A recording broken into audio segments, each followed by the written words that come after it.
네, 요한복음 1장 1절부터 5절까지만 같이 읽습니다. 태초에 말씀이 계시니라. 이 말씀이 하나님과 함께 계셨으니 이 말씀은 곧 하나님이시니라.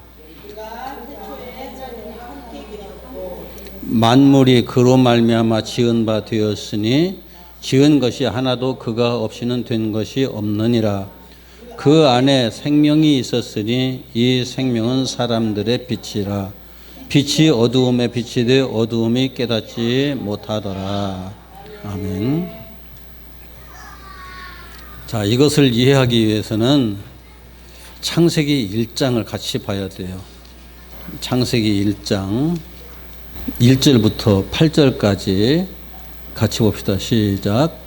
태초에 하나님이 천지를 창조하시니라. 땅이 혼돈하고 공허하며 흑암이 깊음 위에 있고 하나님의 영은 수면 위에 운행하시니라.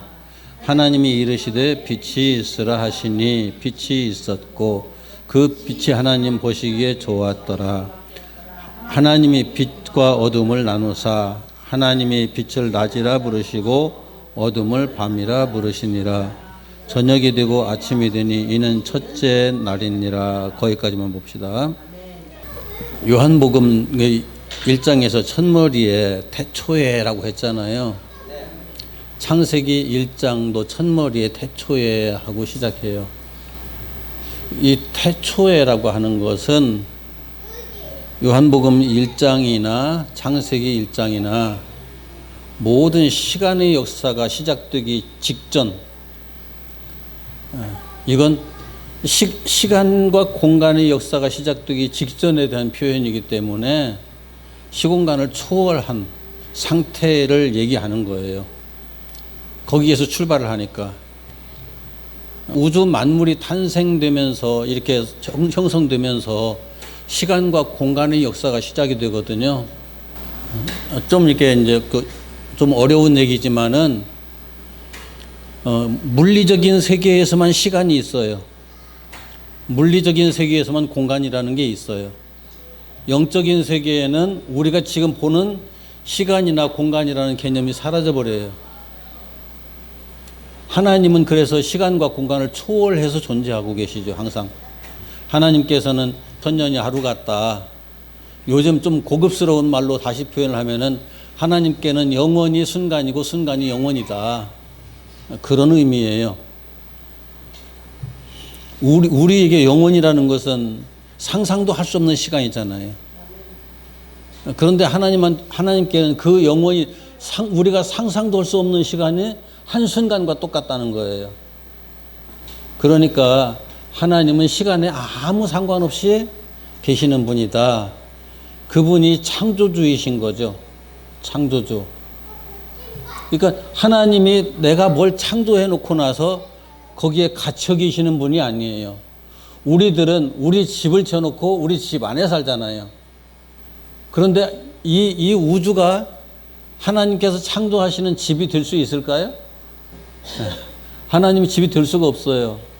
이 우주는 하나님께서 거하시기에 너무 좁다 못해서 그냥 먼지 터럭 하나 떨어진 것 정도일 수밖에 없는 그런 모습으로 보일 수도 있어요. 하나님께는.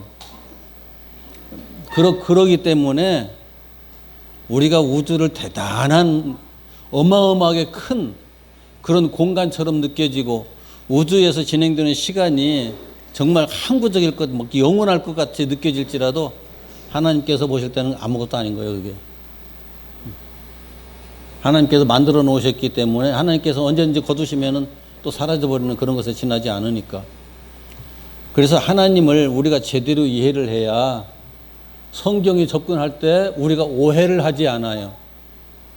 우리가 여지껏 많은 분들이 하나님을 얘기하는 걸 잘 듣다 보면은 그 하나님이 시간과 공간에 속해 있어서 하나님도 시간의 지배를 받고 공간의 지배를 받는 분처럼 이렇게 느껴질 때가 많거든요. 하나님을 설명하는 사람들 얘기를 듣다 보면은 하나님이 시간에 굉장히 영향을 받는 분이네. 하나님이 공간에 절대적인 어떤 영향을 받는 분이네라고 느껴질 때가 많아요. 그런데 설명하는 사람들이 잘못 설명해서 그래요, 그건.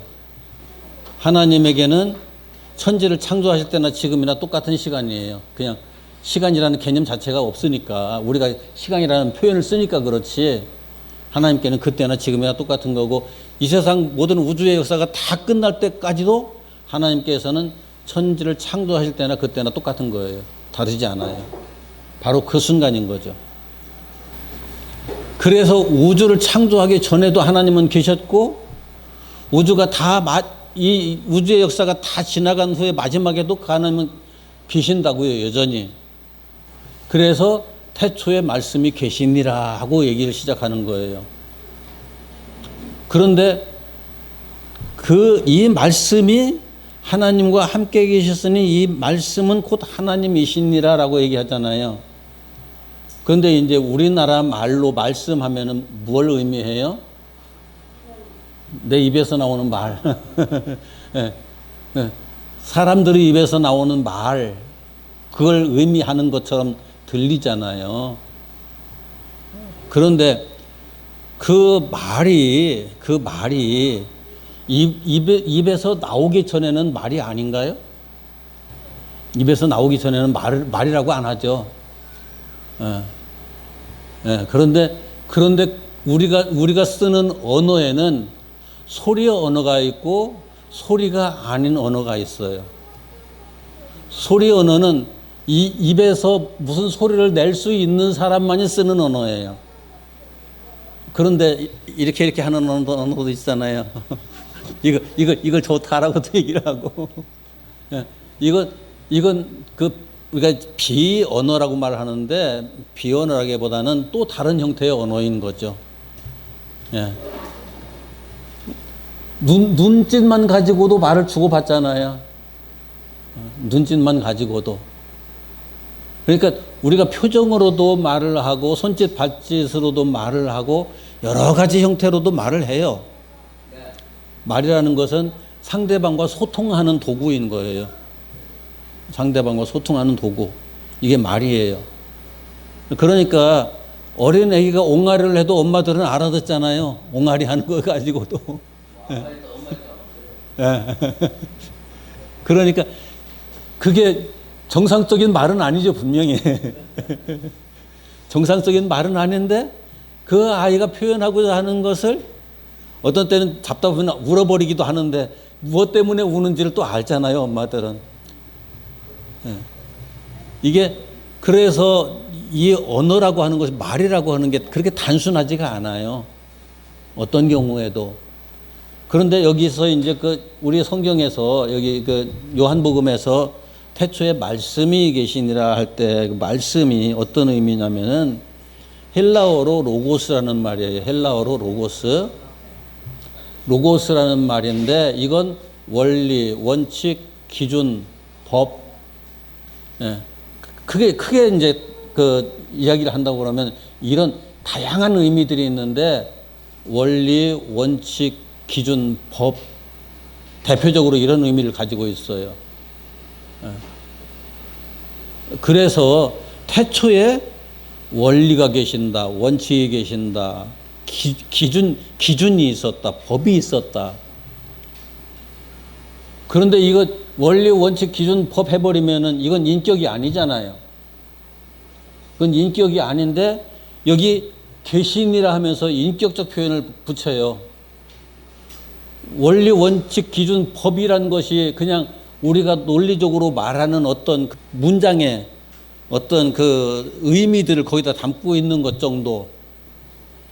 그렇게 이제 우리가 이해를 하는데 이게 거기에 어떤 인격이 주어지면은 살아있는 게 되거든요. 쉽게 설명해 볼까요? 쉬울지 모르겠는데 저 앞에 카메라가 있잖아요. 카메라가 촬영되는 원리와 원칙이 지금 죽어 있다고 그러면 촬영이 될까요, 안 될까요? 원리와 원칙이 지금 작동을 하고 있으니까, 움직이고 있으니까, 살아 있으니까 되는 거예요. 원리라는 그런 거예요. 원칙이라는 그런 어떤 기준이라고 하는 것도 이건 이래야 돼 하는 기준이 죽어 있다고 그러면 아무런 의미가 없겠죠. 예. 이래야 돼 말만 해놓고 나서 그것이 어떤 것에도 적용이 안 된다고 그러면은 죽어 있는 거예요. 그런데 그것이 어딘가에 적용이 돼서 그것이 작동을 한다고 그러면은 그건 살아있는 거죠. 예. 굉장히 중요한 거예요, 이 얘기가. 그러면은 태초에 원리와 원칙과 기준과 법, 이제 말씀이라고 하는, 우리 말로 이제 언어라고 하는 것은 이런 것도 있죠. 내가 하는 말은 내 인격이 담겨져 있어요. 누가 하는 말이든지 그 사람이 하는 말은 그 사람의 인격이 담겨 있어요. 그렇기 때문에 대통령이 하는 말이었다고 그러면은 대통령이라는 사람의 인격이 담겨져 있는 거예요. 그래서 대통령의 명령은 아무나 무시를 할 수 없는 거죠. 왕의 명령도 마찬가지였고요. 그러니까 누구의 말이냐 하는 건 굉장히 중요한 거예요. 그런 것처럼 그 언어라고 하는 단순히 언어가 그냥 입으로부터 나온 말 그런 의미가 아니고 그 사람이 가지고 있는 인격까지 포함돼서 작용하는 거죠. 그래서 하나님의 말씀은 하나님과 동등한 거예요. 동일한 거예요. 알고 보면. 대통령의 말은 대통령의 권위가 거기에 실리잖아요. 그러니까 대통령이 무슨 말을 실수하면은 온 국민이 난리가 나는 거죠. 대통령이 함부로 그런 말을 그렇게 잘못해 해가면서 그 말에는 그 존재가 거기에 같이 함축되어 있다. 그 존재의 의미가. 그래서 하나님이 말씀이시다라고 하는 것은 하나님이 인격체이시면서 하나님의 그 인격이 거기에 담겨 있고 그분 자체의 성품이나 모든 것들이 거기에 함께 하고 있다는 걸 의미하거든요. 그래서 그 말씀이 하나님과 함께 계셨으니라고 표현할 수밖에 없는, 하나님과 말씀을 별도로 구분해서 생각하지 마라 그거예요. 그러면서 그 말씀이 곧 하나님이시다 이렇게 얘기를 하는 거죠. 이제 이건 이제 왜 이런 부분을 이렇게 이제 얘기를 하느냐면은 우리가 하나님의 말씀할 때 여러분들이 하나님의 말씀이라고 그러면 어떻게 뭘 생각해요? 하나님의 말씀? 성경 말씀. 예. 그런데 성경 말씀만 하나님의 말씀일까요? 예. 자, 이 땅에서 우리가 눈으로 보이는 것이든지 보이지 않는 것이든지 거기에 어떤 원리와 원칙과 기준이 살아서 거기 작용하고 있다고 그러면은 거기에 하나님이 같이 계신 거예요. 거기에.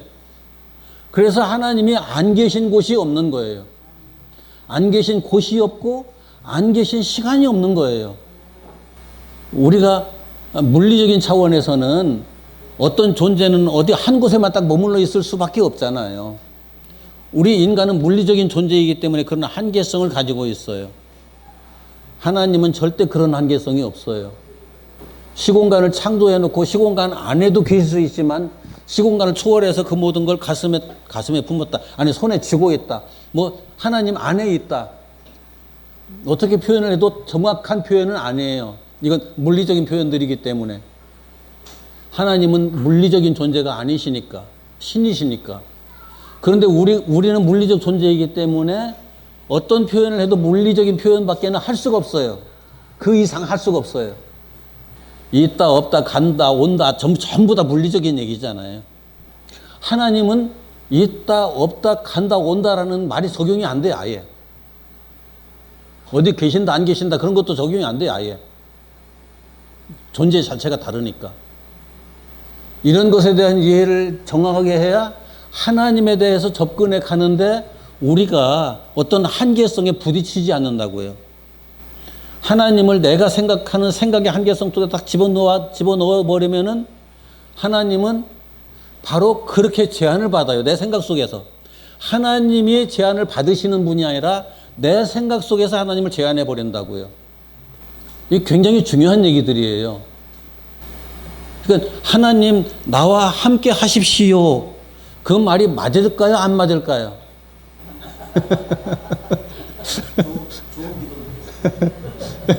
예. 예. 나하고 함께 하시면 다른 사람하고 함께 못 하잖아요. 우리들의 이제 사고방식 속에서는 그렇잖아요. 예. 안 계신 곳이 없는 분인데 나와 함께라는 말이 맞아요? 내 안에도 계시고 내 밖에도 계시고 어디나 충만하게 계신 분이기 때문에 내 입장에서 나와 함께라고 우리가 말하는 거지 하나님 입장에서는 그 말이 맞지가 않는 말이에요. 안 계신 곳이 없는 분이니까. 그러니까 하나님은 이 세상의 모든 사람의 생각을 동시에 다 알고 계시는 거예요. 그 사람은 입장도 다 알고 계시고 형편도 다 알고 계시는 거예요. 하나님 내가 이런데요. 내가 말하기 전에 이미 알고 계세요. 그런데 가끔가다 내가 답답하니까 하나님 내 마음 알아주십시오. 그거 우리는 기도하지만 내가 답답하니까. 그렇지만 하나님이 모르시는 게 아니라고요. 그런데 재미있는 것은 내가 고백할 때 하나님은 들으신다고요. 그걸. 왜 그런가 하면은 자 답답해하지 않는 사람에게 뭘 주면은 그 사람은 그게 가치 있을까요? 없을까요? 아무런 의미가 없죠. 아무런 의미가 없죠. 그런데 내가 정말 그게 아쉬울 때 하나님 이게 아쉬워요 하면은 하나님께서 주시면은 그게 이제 굉장히 그 사람에게는 소중한 게 되는 거죠.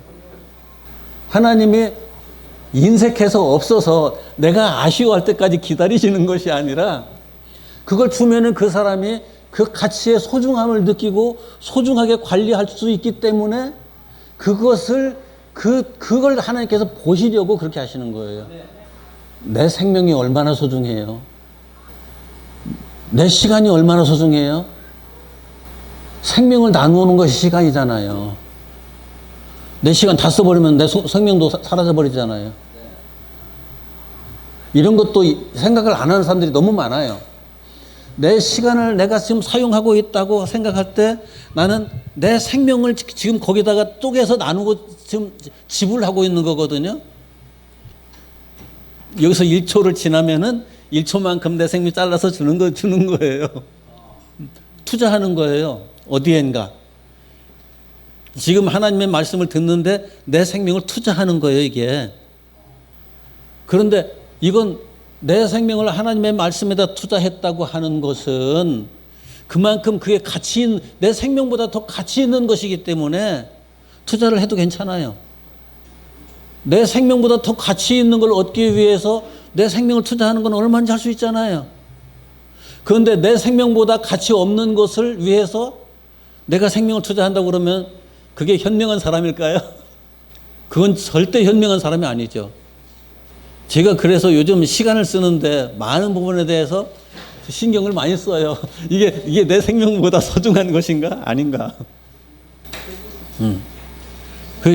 이런 것들에 대한 생각이 하나둘 정리가 돼야 우리가 신앙생활을 하면서 신앙생활을 하는 과정에서 시간 쓰는 것도 아무렇게나 쓰는 게 아니라 그만큼 가치 있게 쓰는 사람이 된다고요. 그 속담에 시간은 금이다라는 말이 있잖아요. 그런데 여러분, 생명은 금이다라고 한번 생각해 보세요.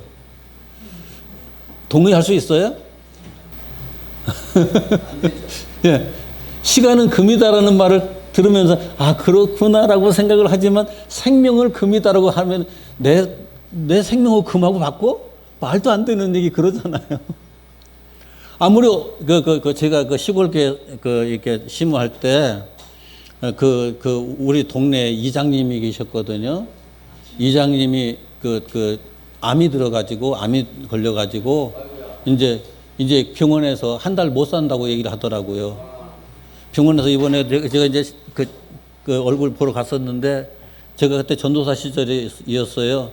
그 이장님이 내 손을 꼭 붙잡고 자기 집 앞에 건너 보이는 산이 자기 산이었었거든요. 산이 자기 산이었었어요.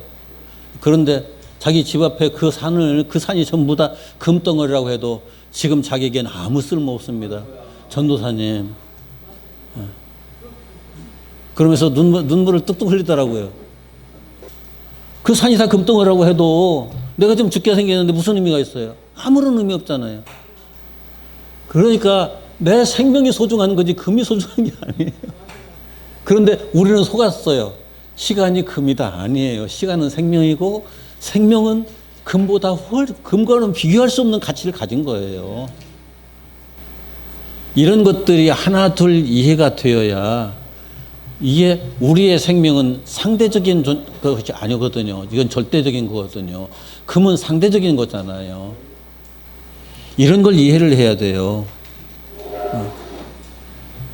이런 것 하나하나들이 차근차근 정리가 돼야 성경에서 말하는 생명의 가치, 그 가치가 얼마나, 성경에서 생명이라는 말이 많이 사용되잖아요. 많이 사용되는데 그 생명 중에 특히 지금 우리가 육신으로 살고 있잖아요. 육신으로 지금 살고 있는데 육신의 생명 아낀다고 아껴지나요? 육신의 생명 아끼면은 오래오래 더 살 것 같죠? 육신의 생명 얼마나 아끼면 얼마나 더 살 수 있을까요? 우리는 알 수 없지만은 이미 주어진 시간 다 쓰면 더 이상 없어요, 우리들에겐. 육신의 생명은 상대적이에요. 절대적이 아니에요.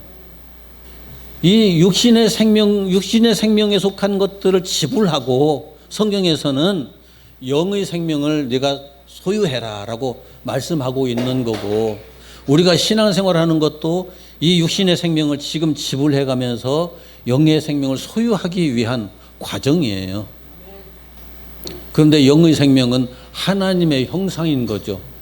하나님의 형상으로서의 생명인 거죠. 자, 하나님이 시간과 공간을 초월해 계시는 분이에요. 시간과 공간을 창조하신 분이에요. 시간과 공간하고 아무 상관없이 존재하는 분이에요. 우리들을 그런 형상으로 만들었어요. 하나님은 만드신 것이 아니라 낳으셨어요. 하나님이 우리를 그렇게 낳으셨다고요. 우리들이 자녀를 낳는 것처럼 낳았다고요. 예. 그래서 하나님의 자녀가 되는 거예요. 그냥 만들어 놨으면 내 자녀 아니에요. 저는 집도 만들고 여러 가지 만들어 봤는데 만드는 것은 내 자녀가 아니에요. 어떤 것을 만들어도 내가 낳은 게 내 아들이에요. 그런 것처럼 우리가 하나님의 아들이 되는 것, 하나님의 자녀가 되는 것은 하나님이 낳으셨기 때문이에요. 그런데 하나님께서 낳으셨는데 이 육신으로 된 나를 낳으시고 내가 낳았다고 말씀하실까요? 이건 만든 거예요. 창조한 거예요, 하나님의. 예, 이건 낳은 게 아니고 창조한 거고, 낳은 건 하나님의 형상이에요. 이게 전혀 다르다니까요. 그런데 우리가 그래서 본질적으로 보면은 말씀의 존재예요. 존재 자체가 말씀의 존재예요. 하나님만 말씀이 아니라 우리도 본질이 똑같은 말씀의 존재인 거죠. 그래서 예수님께서 아버지하고 나하고 하나인 것처럼 저들도 우리와 하나가 되게 하사라고 기도하셔요. 굉장히 중요한 내용이에요. 이런 하나님에 대한 이해가 정확하게 되어야 우리가 신앙생활의 목표를 제대로, 신앙생활의 방향성을 제대로 잡을 수가 있어요. 이 땅에서 뭘 얻기 위해서 신앙생활하는 게 아니에요. 내가 창조주 하나님과 같이 말씀의 존재까지 가야 되거든요. 말씀의 존재가 되는 것이 거듭남인 거고 새로운 피조물이 되는 거고, 그게 바로 우리가 구원받는 거고 부활하는 거예요. 그러기 위해서 신앙생활 하는 거예요. 그래서 태초에 말씀이 계시니라, 이 말씀이 하나님과 함께 계셨으니 이 말씀은 곧 하나님이시니라. 여기에 지금 사도 요한이 요한복음을 통해서 하고자 하는 말에 어마어마한 전제가 깔려 있거든요. 단순한 내용이 아니에요. 어마어마한 전제가 깔려 있는 거예요. 요 내용 속에. 그런데 여기서 이제 2절로 넘어가면서 2절 같이 읽습니다. 시작. 그가 태초에 하나님과 함께 계셨고. 자, 그분이 하나님이라고 해놓고 또 하나님과 함께 계셨고라고 얘기를 해요. 왜 그럴까요? 이게 그 물리적인 세계에서는 아버지하고 아들하고 하나라고, 아니 내 아들하고 같이 길 걸어갈 때 한 사람 걸어간다고 얘기 안 하거든요. 둘이 걸어간다고, 아버지하고 둘이 걸어간다고 그러지 한 사람 걸어간다고 얘기를 안 하잖아요. 내 아들 이제 손자까지 생겼어요. 손자까지 셋이 걸어가면은 셋이 걸어간다고 그러지 한 사람 걸어간다고 얘기 안 하잖아요. 물리적인 세계에서는 그렇게 셋은 따로따로일 수밖에 없어요. 그런데 영적인 세계에서는 아버지와 내가 하나인 것 같이라고 예수님께서 말씀하시거든요. 물리적인 세계에서는 어떤 존재도 둘이 합해서 하나가 된다는 게 불가능해요. 그 어떤 것도. 둘은 둘일 뿐이에요. 존재로서는 그래요. 그런데 영적 세계에서는 그게 아닌 거죠. 개념이 달라요. 존재 개념이 달라요. 예. 예. 그래서 아버지와 아들과 성령을 하나라고 얘기하는 거예요. 예. 그래서 그 말씀이 하나님이신데 그 하나님이 태초에 하나님과 함께 계셨다. 하나였다라고 지금 얘기를 하려고 그러면은 또 우리가 헷갈리니까 예수님을 보내신 하나님이란 개념으로 우리가 이제 그 이해를 해야 되기 때문에 이제 그렇게 이해를 하더라도 그 예수님도 하나님이시고 하나님 창조주 하나님도 하나님이고 아버지와 아들은 하나다라는 그 개념을 우리가 놓치지 말아야 돼요. 그걸 놓치지 말아야 돼요. 까닥하면은 이제 예수님하고 하나님하고 항상 딱 나눠놓고 모든 걸 생각을 해가지고 예수님하고 하나님하고 또 다른 분처럼 항상 버릇처럼 그렇게 생각하는 분들이 참 많아요. 성령까지도. 성령이 어서 오시옵소서. 성령이 어서 오시옵소서 하면은 성령님만 오라는 건가요? 성부, 성자, 성령 세 분 하나잖아요. 예수님도 오시고 하나님도 오셔야 되거든요. 어차피. 그런데 성령이라는 개념 자체가 우리는 물리적 존재이기 때문에 다른 것처럼 자꾸 생각을 하거든요. 이 우리 인식세계가 그래요. 그러니까 그런 것들에 대한 이해를 우리가 이제 정확하게 해야 오해가 발생하지 않아요. 하나님에 대한 오해, 예수님에 대한 오해, 성령님에 대한 오해. 우리가 그 신앙생활하면서 그동안에 여러분들 하나님 이야기, 예수님 이야기, 성령님 이야기 따로따로 많이 들었을 거예요. 따로따로. 성령님은 이런 분이시고 성자 하나님은 이런 분이시고 성부 하나님은 이런 분이시다.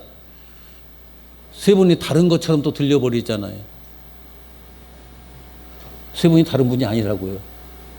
여기 있는 분들 이제 그 결혼도 했었고 결혼 이제 시키기도 하고 이제 그런데 제가 주례를 해보면은 신랑 신부 이제부터 이제 둘이 한 몸이 되어라고 이제 얘기는 하는데 실제로 둘이 한 몸이 되던가요? 절대 안 되죠. 죽을 때까지 안 돼요, 그건.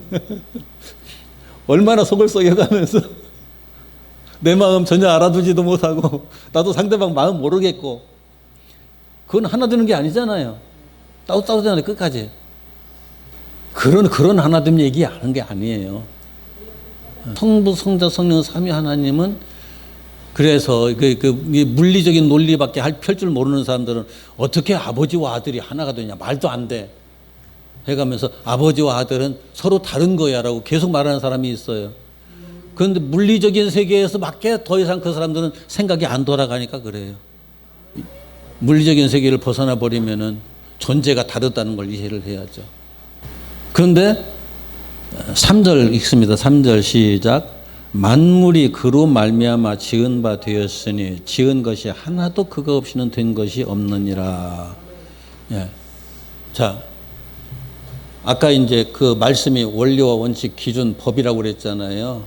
예, 진리라는 것도 여기 다 같은 의미들이에요. 전부 다 같은 의미들인데, 자, 어떤 원리가 없이 되어질 수 있는 게 있을까요? 어떤 원칙이 없이 되는 게 있을까요? 어떤 기준이 없이 존재하는 게 가능할까요? 어떤 법이 작용하지 않는데 가능할까요? 그가 없이는 된 게 없는 거예요. 그래서 하나님 없이는 된 게 없고 예수님도 역시 하나님과 한 분이신데 그 안에 똑같이 그런 요소들이 우리 안에서 지금 계속 함께 하고 있기 때문에 내가 지금 존재할 수 있는 거예요. 이것도 존재할 수 있고 모든 것들이 다 그래서 지금 존재가 가능한 거예요. 만약에 그 원리와 원칙과 기준과 법이 이 순간에 딱 사라져 버린다? 그러면 어떻게 될까요? 우주 만물이 어느 것도 존재할 수가 없어요. 어느 것도 존재할 수 없어요. 그러니까 하나님이 없이는 어느 것도 된 것도 없지만 존재도 안 되는 거예요. 그래서 안 믿는 사람들은 하나님 없이 산다? 말이 되나요? 하나님 없이는 존재가 안 된다니까요. 자기들이 하나님 없이 사는 것처럼 살고 있으니까 그렇지 하나님 없이는 어떤 것도 존재하는 게 불가능한 거예요. 이런 것들을 이해를 해야 요한이 말하고자 하는 이 말씀의 의미가 무엇인지를 정확하게 우리들이 이해하는 게 가능해지는 거예요. 하나님이 없이는, 예수님이 없이는, 성령님이 없이는 되는 것도 없지만 존재도 안 되고, 그래서 내가 있다는 것은 하나님이 계신다는 거예요. 이게 증거예요. 하나님이 없다고 하는 사람, 너 있잖아, 너가 있는 게 하나님이 계시다는 증거야. 못 알아들을 수도 있어요. 그런데 그게 사실이거든요. 그래서 이게 기독교에서만 이걸 깨달은 것이 아니고 불교에서도 이걸 일찍 깨달았어요. 불교에서도. 그런데 불교에서는 신을 인정하지 않으려고 자꾸 하니까, 불교는 무신론이거든요. 여러분들 이제 절에 가면은 중들이 뭐가 있는 것처럼 무슨 저승사자가 있고 뭐가 있고 희한한 거 다 만들어 가지고 무슨 부처 다 거짓말이에요. 그건 전부 다. 석가모니가 부처 상이잖아요. 석가모니가 했던 가장 핵심적인 말이 있어요. 무슨 말이냐면은 모든 것은 공이다. 그리고 모든 것이 있다고 생각하는 것은 우리가 마음에 만들어내는 것일 뿐이다. 그게 불교의 두 기둥이라고 그래요. 공사상과 일체유심조 사상. 공사상, 일체유심조 사상. 공이라고 하는 것이 모든 것은 아무것도 없다. 어떤 것도 없다. 그런데 내가 있다고 내가 마음으로 그렇게 생각하고 있으니까, 받아들이고 있으니까 있는 것일 뿐이다. 이게 굉장히 심오한 사상이, 알고 보면. 자, 존재론적으로 들어가면은 좀 어렵지만 잘 들어두세요. 내가 없으면은 아무것도 없죠. 내가 있으니까 이것도 있고 이것도 있고 이것도 있다라고 생각하는 거지, 내가 없으면은 아무것도 없어요. 이게 철학적으로 굉장히 중요한 얘기예요. 나는 생각한다. 그러므로 나는 존재한다. 누가 한 말이에요? 데카르트가 한 말이죠. 유명한 말이에요. 석가의 논리를 뒤집어놓은 건데, 나는 생각한다. 생각하면서 내가 존재한, 다른 건 다 생각하면서 느낄 수 있다는 것을 내가 없어지면은 못 느끼는 거예요. 내가 있음으로써 생각하고 그러므로 내가 존재한다는 것을 느낀다는 거죠. 그래서 인간은 자기 존재를 부인할 수 없다. 이제 데카르트는 거기까지 얘기를 해요. 자기 존재를. 그런데 죽어서 사라지면 없잖아요. 그래서 우리는 본래 없던 곳에서 없었는데 생겼고, 그리고 이 생긴 것이 또 사라지면 없는 거다. 이 모든 것을 내 마음에서 있다고 생각하고 느끼니까 있다는 것이 뿐이다. 이제 이런 부분에서 참 그 성경에서 말하는 태초에 하나님이 계셨다는 것, 나라는 존재, 이 존재, 눈으로 보이는 것이 있다는 것은 분명히 무언가 있게 한 무엇이 있기 때문에 있는 건데, 그것을 부인해버리면 아무것도 없는 것이 되거든요.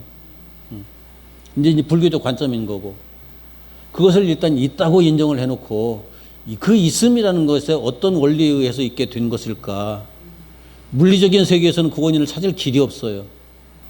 시간과 공간을 초월한 이 물리적인 것을 창조한 창조주가 있기 때문에 있다. 이것이 성경의 출발점이에요. 우리 모두는 거기에서부터 왔다. 그 존재로부터 왔다. 이것이 성경의 출발점이에요. 그래서 지은 것이 하나도 그거 없이는 된 것이 없다. 하나님이 계시다는 증거는 바로 여기에 있어요. 여기에. 멀리 있는 게 아니고 예, 예. 여기에 있어요. 자, 그 안에 생명이 있었으니 이 생명은 사람들의 빛이라. 자, 그 안에 생명이 있었으니 여기 성경에서 말할 때 생명이라고 하는 것이 물리적인 생명 얘기할까요? 아니면 영적인 생명 얘기할까요? 하나님이 영이시잖아요.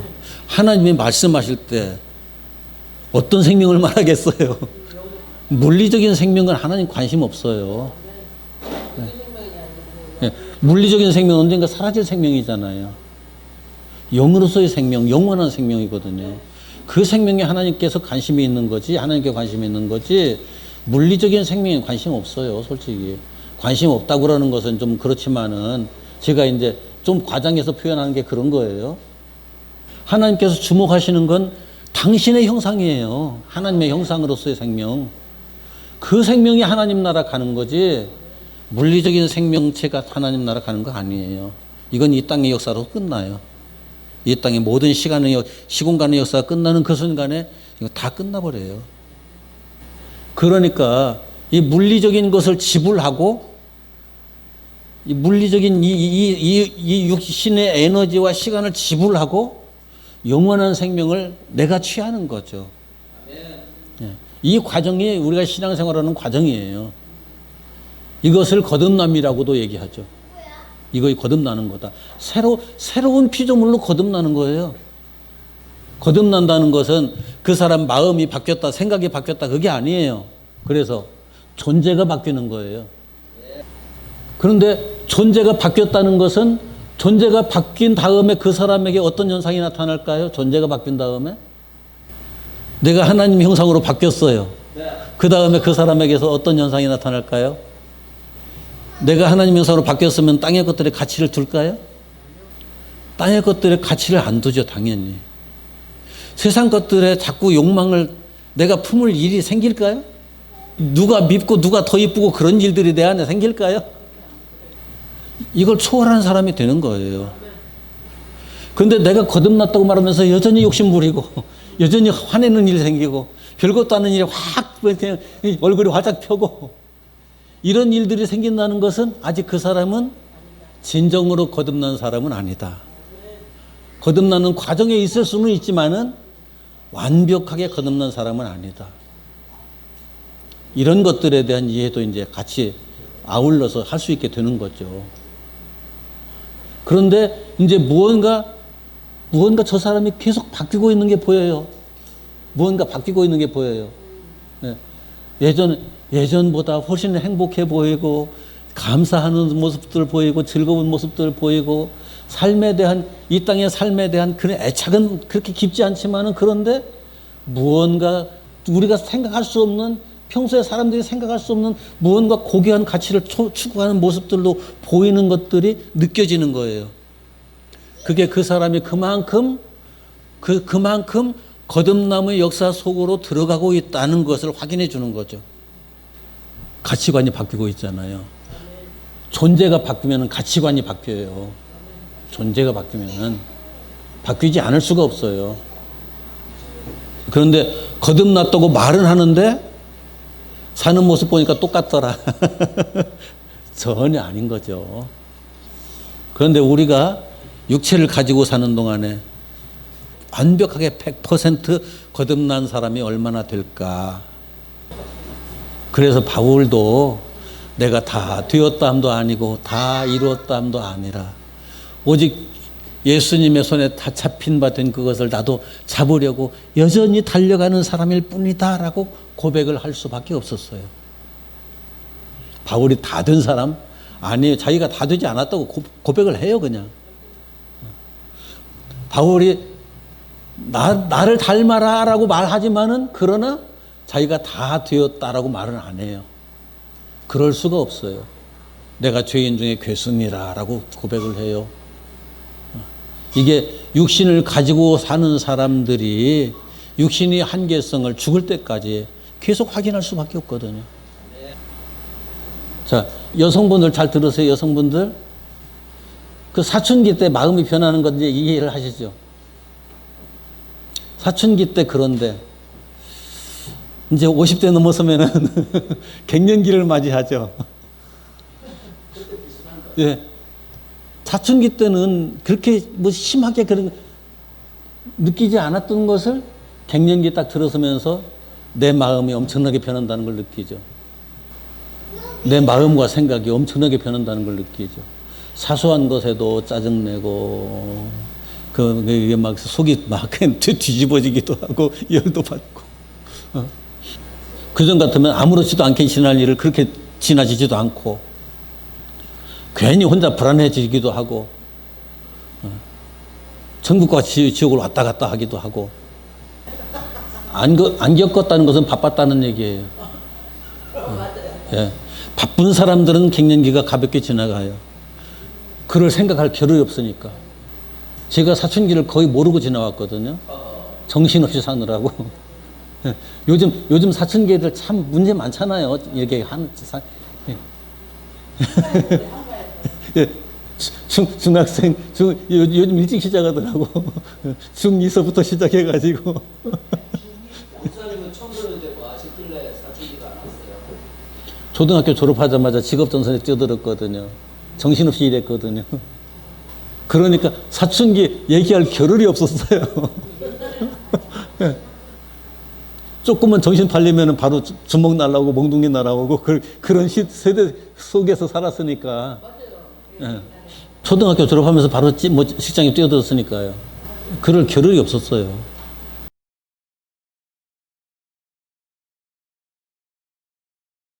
이제 이런 것도 이해를 해야 돼요. 하나님이 영이신 하나님이잖아요. 영이신 하나님이시면은 하나님 나라는 영의 세계일까요? 물리적인 세계일까요? 그런데 하나님 나라 갔다 왔다는 사람들의 얘기를 듣다 보면은 물리적인 세계 얘기해요? 영적인 세계 얘기해요? 하나님 나라 막 어떤 집이 있고 막 뭐가 있고 다 물리적인 얘기 하잖아요. 그게 우리들이 보고 느끼는 한계 수준이에요. 그 한계성이에요.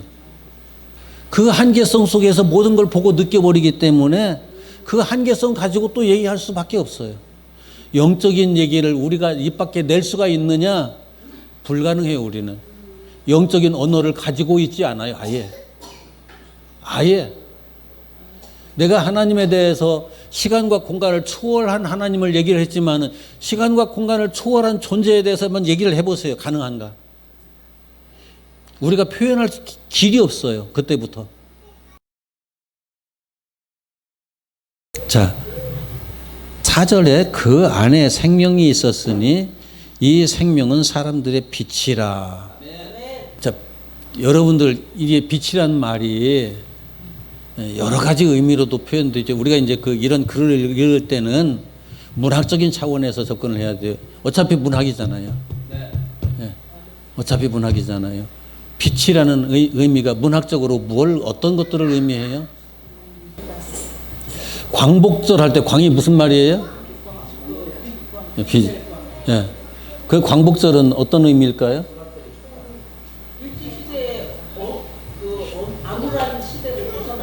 예. 예. 거기서 어둠이라는 개념과 빛이라는 개념이 일반적인 개념하고는 다르죠. 예. 일반적인 개념은 어두움은 여기 등 다 꺼버리면 밤에 어두워지는 그 어두움. 등 키면은 밝아지는 그 빛. 일반적으로는 빛과 어둠을 그렇게 얘기를 하잖아요. 그런데 정신적으로 암울한 상황. 이것도 어둠이라고 얘기를 하잖아요. 예. 어떤 희망이 주어졌을 때 그걸 빛이라고 얘기를 하잖아요. 예. 이런 것 빛이라는 개념 자체가 문학적인 차원에서 보면 굉장히 광범위해지죠.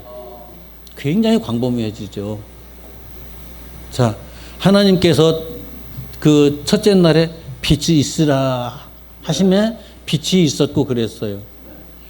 그런데 천지 창조의 과정에서 빛이 있으라 한 것이 첫째 날에 어떤 빛이었을까요? 여기에, 자, 그럼 4절 다시 봅시다. 그 안에 생명이 있었으니 이 생명은 사람들의 빛이라. 이건 어떤 빛일까요? 처음에 빛이 있으라 했던 게 질서가 없었기 때문에 질서에 하나님께서 제일 먼저 빛을 얘기하지 않았을까. 자, 어두움이라는 개념부터 정리해 보죠. 어둡다. 아무것도 볼 수 없다. 이해할 수 없다. 확인할 길이 없다. 어떤 것도 이것을 이것이라고 할 수 있는 게 아무것도 확인될 수 있는 방법이 없다. 창세기 1장 다시 봅시다. 창세기 1장 2절에 땅이 혼돈하고 공허하며 흑암이 깊음 위에 있고, 거기까지만요. 흑암이 깊음 위에 있고, 우리 한글 성경에 그렇게 되어 있어요. 원문에 보면은 어두움에 심연 저 깊이, 그 깊이에 있는 또 다른 어두움, 그걸 얘기를 해요. 그냥 이건 물리적인 어두움이 아니죠. 그래서 하나님 앞에서 어두움이라는 게 우리가 보는 물리적인 어두움 하나님께서 말씀하실까요? 그분에게는 아무런 의미가 없죠. 물리적인 어두움 자체는. 우리 어머님이 교회 다니기 시작할 때까지 한글을 못 읽었어요. 한글을 못 읽었어요. 그냥 까만 건 그리고 하얀 건 종이인데 까만 게 그린데도 무슨 그린지 모르는 거죠. 무지하게 답답해 하셨어요. 예, 그게 어마어마한 어둠이에요. 예. 제가 그 의성에서 전도사로 생활할 때 동네 아저씨들이 아저씨들은 그래도 덜 해요. 아줌마들은 거의 100% 우체국에 통장 가져가면은 아가씨한테 맡겨요. 얼마 찾으려고 그런다고. 자기가 어떻게 쓸 줄을 몰라요. 통장을 맡겨놓고. 돈도 가져가면 돈하고 통장하고 같이 줘요. 알아서 처리해달라고. 그랬었어요. 그러니까 이제 버스 타러 나오잖아요. 버스에 이제 어디 간다고 다 행선지가 있잖아요. 몰라요. 그러니까 이제 어디 가는 거냐고, 어디 가는 버스가 어느 버스냐고 이제 물어보고 타야 돼요. 그래도 사시더라고요. 제가 총신 졸업해놓고, 총신 졸업하면 이제 내가 학교 안 다니잖아요. 졸업해놓고 이제 강도사 준비해가면서 거기 있을 때, 이 문제 좀 해결해주고 가야 되겠다 해가지고 언제까지 있을지 모르니까 졸업하고 나서 한글 학교를 시작했거든요, 교회에서. 예. 지금도 시골에 들어가면은 그런 할머니들 많아요. 많아요. 예. 그런데 어두움이라는 게 바로 단순한 게 아니에요.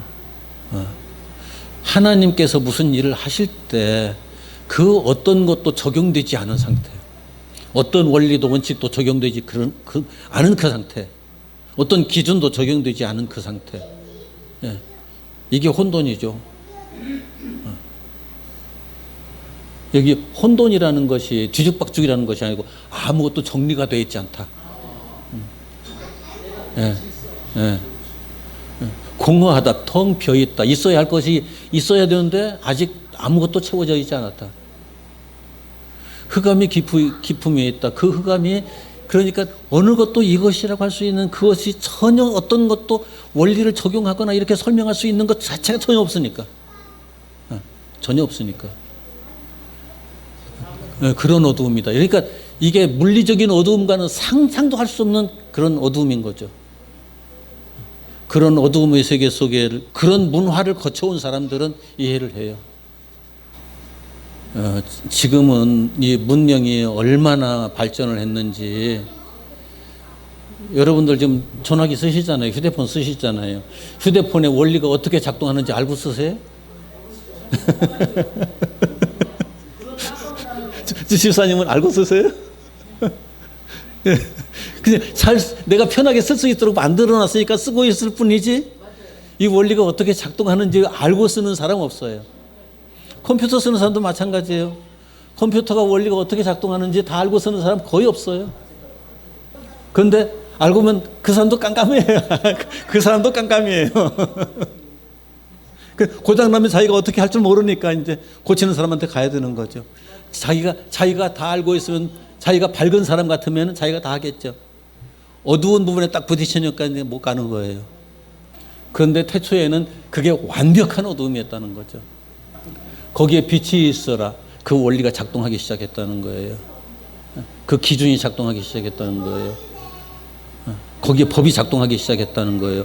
그래야 뭐가 되거든요.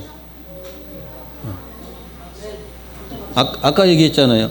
이게 원리가 작동하지 않으면은 여기서 아무리 눌러도 저거 안 켜지고 꺼지고 켜지고 안 해요. 이게 원리가 작동하지 않으면은 여기 아무리 눌러도 여기서 작동 안 해요. 뭐든지 그 원리가 작동하지 않으면은 아무것도 안 된다고요. 그 기준이, 법이, 진리가, 이게 빛인 거예요. 이것보다 더 위대한 빛이 없어요. 그 위대한 빛. 그런데 생명의 원리는 더 놀랍잖아요. 생명의 원리는. 우리 전도사님 어머님이 지금 치매 오기쯤 왔는데 가끔가다 한 번씩 맑아졌다 흐려졌다 맑아졌다 흐려졌다. 맑아지면은 이름도 다 대고 내가 몇 살인지도 알고 지금 대통령이 누구인지도 알고 다 얘기를 해요. 흐려지면은 아무것도 몰라요. 왔다 갔다 하는 거죠. 그러니까 이게 뇌가 정상적으로 작용을 할 때는 이제 다 얘기를 하는 거예요. 그런데 뇌가 정상적으로 작동을 안 하면서 딱 뇌 회로가 끊기는 순간에 이제 아무것도 기억이 안 나는 거죠. 그러니까 원리가 작용을 하느냐 못 하느냐 차이가 엄청나게 큰 거예요. 건강한 사람은 이 몸이 가지고 있던 이 생물학적 원리가 잘 작동을 하니까 건강한 거예요. 그런데 나이가 들면서 생물학적인 원리가 제대로 작동을 안 하니까 시스템에 문제가 생기는 거예요. 소화에도 문제가 생기고 걷는데도 문제가 생기고 뭐 먹는 것까지 문제가 생겨요. 옛날처럼 입맛이 안 나요.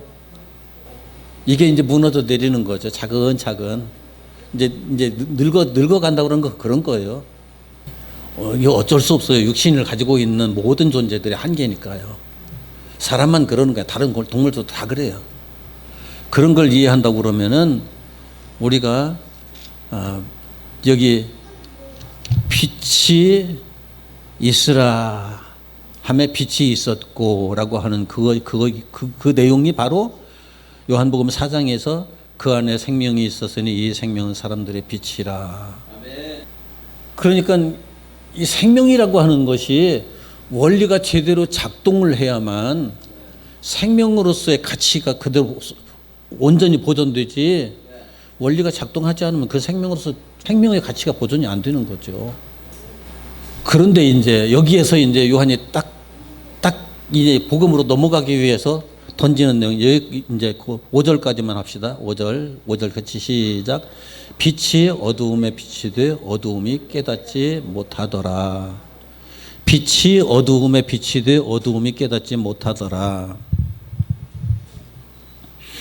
그런데 물리적인 빛은 어디든지 비추면 바로 밝아지는데 정신적인 빛은 어디다 비춰주면은 거기가 바로 밝아질까요? 이게 그 차원이 높은 빛일수록 비춰주면은 깨닫지 못하는 일이 더 많이 발생해요. 자, 글씨를 모르는 사람들에게 이게 글씨야라고 얘기를 해주면은 도움이 될까요? 아니요, 맞아. 글씨를 모르는 사람에게 이게 글씨야라고 갖다 대줘봐야 아무런 의미가 없어요. 우리나라 조선 초기에 그때 중국에 글 갖다 빌려다 썼잖아요. 조선 초기까지만 해도. 지금도 많이 그렇죠. 지금 우리나라 언어의 대부분이 한자 언어거든요. 그런데 세종대왕이 이걸 한자를 배울 수 있는, 이거 진짜 오래 배워야 되거든요. 금방 배워지는 게 아니거든요. 그게 답답하니까 이 백성들이 무언가를 볼 수 있는 사람 되어야 되겠다 싶어가지고 백성들의 눈을 뜨게 해주려고 한글을 만들었다고요. 그래서 제가 1년 동안에 그 시골 할머니들 한글을 읽게 해줄 수 있었던 것도 한글이기 때문에 가능했어요. 한문 절대 그렇게 못해요. 천자문 다 띄는 것만 해도 이게 쉽지 않거든요. 그러니까 그 빛을 갖는데 한글을 읽기까지 그 눈이 열리는데 1년이 걸렸다니까요. 이게 어떤 빛을 비추어 주는 것이 그렇게 쉬운 게 아니에요. 어떤 것도. 빛을 비추어 주는 것이, 어떤 진리를 깨우쳐 주는 것이 그만큼 쉽지가 않아요. 그런데 거기에 대해 아예 관심도 없어요. 그게 될까요? 안 될까요? 안 되죠. 제가 지금 이 컴퓨터라는 기계를 갖다 놓고 여러분들에게 컴퓨터에 이제 강의를 시작한다고 그래요. 얼마면 다 컴퓨터 뜯었다 고쳤다 해가면서 이런 것들 프로그램 마음대로 할 수 있는 분들이 될 것 같아요? 안 해봐서 모르겠죠. 쉽지 않을 거예요. 저도 컴퓨터 배우는데 한 2년 걸렸거든요. 거기다 온 마음을 다 쏟지 않으면은 더 이상 다가갈 수 없는 한계성이 바로 있더라고요. 그래서 전문가들은 바로 그 선을 넘어야 되는구나. 이제 그것에 대해서 이제 올인을 해야 되는 거죠. 그래야 전문가가 되는 거지, 그것에 대해서 올인을 하지 않으면 전문가 될 수 없다. 그래서 포기해버렸어요. 이제 이런 것들이 어떤 빛이 내게 오느냐에 따라서 그 빛을 내가 소유하고 그것을, 모든 것을 거기 밝게 볼 수 있는 사람이 되느냐 하는 것은 차원에 따라서 엄청나게 차이 나요. 그런데 이제 여기에서 이제 말하는 것은, 여기에서 요한복음에서 말하는 것은 그 예수님이 사시던 당시에, 예수님이 사역하시던 당시에 사도 요한이 이 요한복음을 쓰던 때도 마찬가지예요. 유대인들의 사고 방식 속에 딱 갇혀 있었어요. 모세오경은 율법이고, 그래서 율법은 우리가 꼭 지켜야 하는 거고, 그래서 율법을 이걸 지키지 않으면은 이 이스라엘 백성은 아니다라고 하는 생각, 이런 생각 속에 딱 갇혀 있는 사람들에게 예수님께서 오셨어요. 내가 바로 율법이야. 그게 말이 될까요? 말 자체가 성립이 안 되는 거예요, 그들에게는. 그러니까 깨달아질 수가 없는 거죠. 이해가 안 되는 거죠. 이게 모세오경을 이스라엘 백성들은 율법서라고 봐요. 그런데 저는 모세오경을 모세의 복음이라고 보거든요. 모세의 복음. 왜 그런가 하면은 이 모세오경에 예수에 대한 얘기가 다 들어있어요. 완벽하게. 조금도 부족함이 없이. 창세기, 출애굽기, 레위기, 민수기, 신명기. 여기에 예수에 대한 모든 얘기가 완벽하게 들어있는데 얼마만큼 완벽하게 들어가 있느냐면은 요한복음 5장 봅시다. 39절, 40절. 시작. 너희가 성경에서 영생을 얻는 줄 생각하고 성경을 연구하거니와 이 성경이 곧 내게 대하여 증언하는 것이니라. 그러나 너희가 영생을 얻기 위하여 내게 오기를 원하지 아니하는도다. 자, 너희가 성경에서 영생을 여기 성경 어떤 성경일까요? 모세오경이에요. 모세오경. 이스라엘 백성들은 모세오경만을 성경이라고 얘기해요. 그러니까 모세오경을 연구하면서 거기에서 영생이 있는 줄 알고 연구하는데 이 성경이 곧 누구에 대한 얘기라고요? 나에 대해서 얘기하는 거다. 그런데 내게 대해서 한 말인데 너희들이 내게 오기를 원치 않았다. 성경에서 예수를 봤다는 거예요? 못 봤다는 거예요? 못 봤다는 얘기죠. 그럼 모세오경을 읽는 사람은 누구를 봐야 되는 거예요? 모세오경에서? 예수님을 봐야죠. 그런데 지금도 모세오경에서 예수님 못 보는 사람이 수두룩해요. 학자들도 수두룩하고 목사들도 수두룩해요. 이건 말이 안 되는 거예요, 알고 보면. 그런데 그게 말이 안 된다는 걸 이해를 못 해요. 이게 엄청 답답한 거죠. 그래서 46절, 47절 시작. 모세를 믿었더라면 또 나를 믿었으리니 이는 그가 내게 대하여 기록하였음이라. 그러나 그의 길도 믿지 않거든 어찌 내 말을 믿겠느냐. 이스라엘 백성들이 모세의 말을 안 믿었다고요? 이스라엘 백성들은 이 말을 말도 안 돼.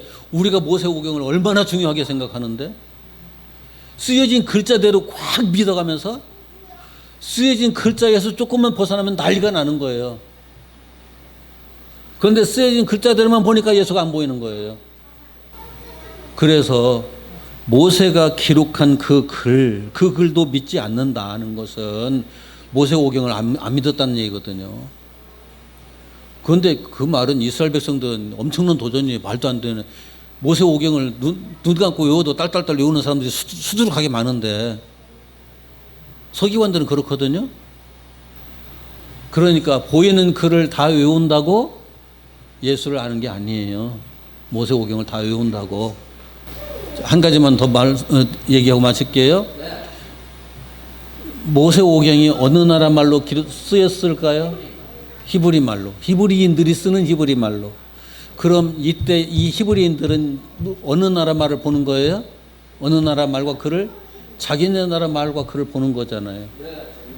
얼마나 편하겠어요? 우리가 한글을 보는 것처럼 편할 거 아니에요. 며칠 전에 EBS 알죠? 교육방송. EBS에서 그 대학교 졸업하고 취업하는 사람들에게 문해력 테스트를 했어요. 대학교 졸업하고 취업생들이 이제 취업하는 사람들이 이거든 어디 회사에 들어가든지 하면 이제 그 원서를 내고 시험을 보려고 그러면은 문해력을 어느 정도는 가지고 있어야 자기 글을 쓸 거 아니에요. 그리고 글을 쓰는 걸 읽을 줄 알아야 시험을 볼 거 아니에요. 10몇 명 모아가지고 테스트를 했어요. 10몇 명을 모아가지고 대학교 졸업하고 회사에 취직하기 위해서 준비하고 있는 사람들이에요. 10몇 명을 모아가지고 테스트를 했어요. 문해력 100%, 그 모든 문자들을 글로 쓰여진 내용들을 100% 이해하는 사람이 얼마나 됐을 것 같아요? 한 사람도 안 나왔어요. 성경을 읽어도 성경이 무슨 말을 하고 있는지를 모르는 거예요. 여러분들 혹시 무슨 보험이라든지 이런 것들 할 때 계약서 쓰잖아요. 계약서를 100% 이해하고 있는 사람 얼마나 될까요? 없어요. 예. 꼼꼼히 읽어도 놓치는 게 많아요. 예. 이게 문해력이 쉬운 것 같지만 쉬운 게 아니에요. 그래서 모세가 기록한 것이 나에 대해서 기록한 것이다. 이게 얼마나 모세오경이 쉬울 것 같지만 절대 안 쉬운 책이에요. 절대 안 쉬운 책이에요. 그냥 역사책 읽는 것처럼 읽으면 쉬워요. 그런데 하나님께서 이걸 통해서 뭘 말씀하려고 하셨지? 그때부터 어려워지는 거예요. 그때부터. 지금 제가 요한복음을 가지고 이렇게 막 장황하게 설명을 하잖아요. 절대 쉬운 책이 아니에요. 목사님들이 제일 어려워하는 복음서가 요한복음이에요. 왜요? 문해력으로 접근하기가, 문장으로 접근하는 것 자체가 굉장히 어려워요. 솔직히. 어떤 의도를 가지고 글을 이렇게 펼쳐놓았는지 이게 접근하기가 어려우니까 요한복음을 다들 힘들어해요. 그래서 그때 당시에 이스라엘의 그 율법사들도 그리고 서기관들도 바리새인들도 자기네 글로 된 성경을 읽어가면서 몰랐다고요. 그러면 한국 사람이 히브리어를 지금 한국에서 다 배워가지고 과거의 서기관만큼 읽겠어요? 과거의 바리새인만큼 읽겠어요? 어림도 없죠. 그래서 외국인이 히브리어를 다시 배우고 헬라어를 다시 배워가지고 거기에서 하나님의 뜻을 제대로 이해하겠다고 생각하는 건 착각이에요. 엄청난 착각이에요. 만약 그래야 한다고 그러면은 한글로 된 성경을 읽는 사람들은 구원 못 받아요. 절대 못 받아요. 그런데 한글로 번역해 놓은 성경을 읽으면서도 구원의 은혜에 푹 빠져 사는 사람들도 많잖아요. 그냥 예수님께서 그게 다 내 얘기야 라고 말씀하셔요. 자, 이제 정리를 하죠. 그게 다 예수님의 얘기 같으면은 내가 예수 안에 있다고 그러면은 그 얘기가 또 누구 얘기가 돼요? 내 얘기가 되죠. 내가 예수 안에 있다면 예수님께서 그 얘기가 바로 내 얘기야 할 때 내가 예수 안에 있으니까 내 얘기도 됐잖아요. 그래야 모세오경이 제대로 보여요. 그렇지 않으면은 항상 이스라엘 백성들의 이야기로밖에 안 보여요. 이스라엘 백성들의 이야기로 보이는 그 순간 그게 예수의 이야기하고는 거리가 멀어져요. 예수의 이야기가 아닌 게 돼요. 그냥 이스라엘 백성들의 이야기일 뿐이지. 그래서 요한복음을 이해하려고 그러면은 모세오경이 예수의 이야기임과 동시에 내 이야기다 라는 걸 전제로 요한복음에 접근해야 돼요. 요한복음은 처음부터 끝까지 예수님과 나의 이야기를 쫙 말하고 있어요. 그것을 모세오경을 끌어들여 와서 얘기하고 있어요. 이게 핵심이에요.